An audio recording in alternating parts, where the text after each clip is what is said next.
השתתפתי עכשיו בסדנה הפרונטלית. אצל קורס שנקרא רפואה בנשמה. באתי בוקר עם שום ידע ממה שקורה עם כל המבחני אישיות. אני ממש מרגיש שהם חילקו את זה שלב שלב. למדתי הרבה מלצפות באנשים אחרים, בלתרגל בעצמי. גם להבין איך לדייק את עצמי, איך ללמוד מהמדריכים, שאלות והתשובות ובתחקור של הסימולציות.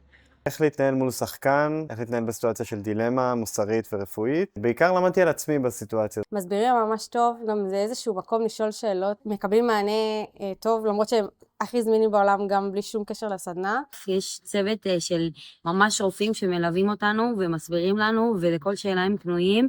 גם לראות דוגמאות פנים מול פנים שזה ממש משמעותי. ואני חושב שמעבר לשמוע את הסיפורים, גם לתרגל עם אנשים אחרים כזה בפעם הראשונה, זה נותן אפילו דרייב לעשות את זה עוד גם מחוץ ליום הזה. אני יוצא עם ידע והבנה הרבה יותר עמוקה ממה שהולך לקרות. אני ממש ממליץ להגיע.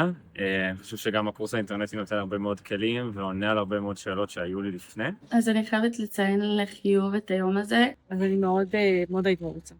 וזהו, אני ממש שמח שניצלתי את ההזדמנות ובאתי. חוויה מדהימה וממליץ.